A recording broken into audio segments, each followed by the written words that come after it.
Opening slide, graphic text title. Introduction to Circles of Support, with image of Dee surrounded by her circle of support.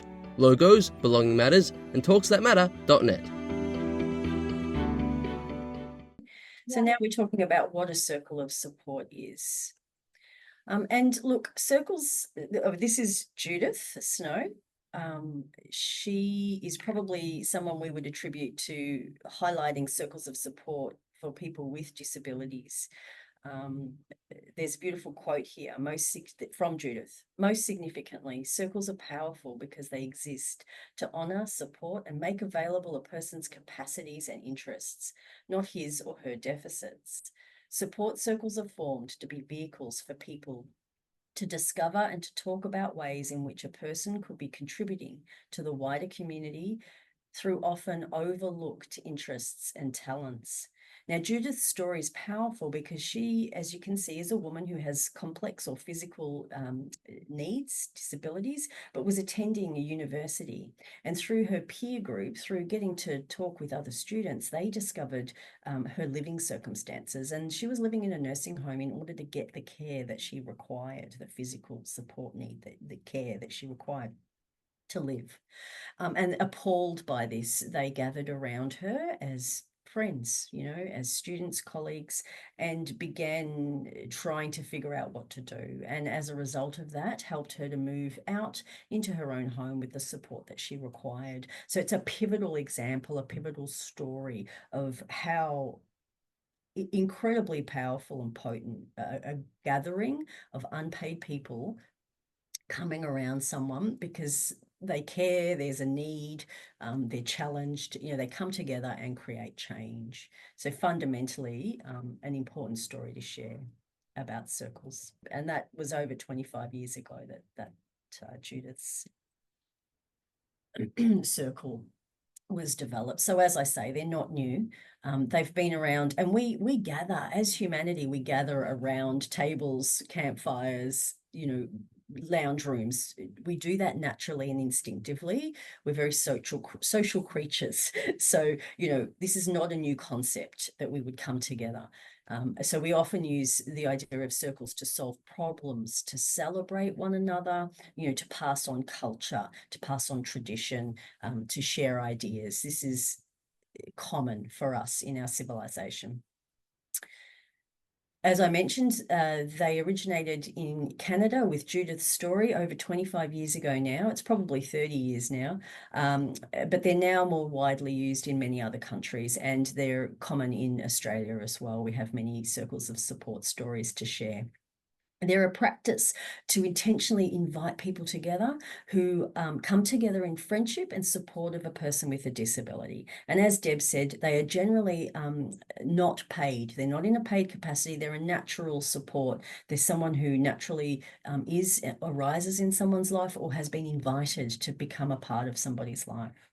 So they're unpaid. They harness the goodwill, the knowledge, the heart, the connection of other community members and bring people together around somebody. Every circle is unique. No one circle is the same. We run this Building Community Networks project. We have over 13, 14 circles. Every single one of them is different that are facilitated by us, unique, specific to that individual. And there's a couple of names there. People often name their circles, so we've got Matt Pack or Cameron's Crew, Lisa's Champions, different ways to describe how people are gathering around an individual. And so they vary tremendously. Deb already alluded to this, but what circles of support are they're not just a social gathering. They do all have a social component to them, and that's an important piece of it, but that's not primarily what they're there for. They all have some other purpose, some intent, some action, all sorts of stuff going on. So they're not just social. They're certainly not a team meeting of staff or professionals. And this is a caution. You can get, if you invite one or two paid people, sometimes that can start to take over and it can become a team meeting. You do not want that. A circle is not staff or professionals coming together. It's unpaid people there because they want to be there. And so it's not a service response or a program that's been developed for somebody. Uniquely, it is driven by that individual and those very close to them. It comes from them. The action, the direction of the circle is run by them. It's not given to someone, and they're not the recipient of something. They're actually creating it. It's not a way to fix people or focus on deficit.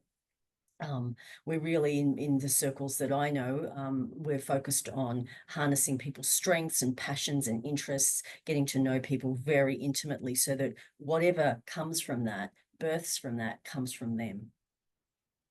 And it's certainly not a chance to talk about a person when they're not there. In fact, it's the very opposite. It's a chance to talk about the life of a person with the person, collaboratively, intrinsically with them, that they're guiding it and they're the center of that conversation. There's a little image there of our periodical, our Circles of Support periodical. We've got a lot of resources on circles that we've developed over time. So please, if you're interested in this topic, do indulge in our website and get on and have a look at what's available. That periodical, for example, shares lots of beautiful stories about people's circles of support. And here's a quote from Jane Barrett, from CLP, Deb mentioned in our acknowledgements earlier. Circles of support harness the goodwill, knowledge, and connections of community members rather than viewing the person as a service recipient. Such an important point. It's the distinction between circles and service delivery. It's so important to get this piece. And there's a beautiful picture there of Emily with her circle of support members, and you can see there's family members, there's young folk, older folk, a lovely mix of membership in her circle there. And we did want to just highlight to you the difference between a circle of support and a microboard. Some of you may have heard the word microboard before. So they can function very similarly. However, there are distinctions. And a circle of support doesn't have any legal recognition. It's just a group of concerned citizens or people that are invited to come together. A microboard, however, does have a legal component. It's recognized as a legal entity. And as such, it has a whole lot of requirements, etc., that it needs to uphold and that it's accountable to. So it needs a constitution, and that needs to be written. It requires a member list. Very specifically, this is the membership, and it needs to be attended to. And also there are certain protocols around numbers and membership and quorum, all of that kind of stuff. Meeting notes need to be recorded and produced if required. Members cannot be paid staff. There's an absolute conflict of interest there, so that's not allowed. There needs to be a treasurer appointed, and they need to keep records of all of the financial exchanges, and they need to do an annual audit. And so as such, this entity can open a bank account, it can apply for grants, and it can purchase property, etc. So there's a distinction there, and that may be an advantage for certain people if they're considering that type of activity to look at shifting a circle of support into a microboard at some point. So you can get all the information that you require about microboards. We would suggest through Microboards Australia, who've done a lot of work in the space. Our focus has been with circles of support, but we thought we'd just share that there for people who may be interested. Closing slide graphic text, with thanks to Deb Rouget and Teresa Micallef. Produced by Belonging Matters. Belonging Matters makes every effort to provide accurate and up-to-date material. However, information is subject to change and our materials for reference only.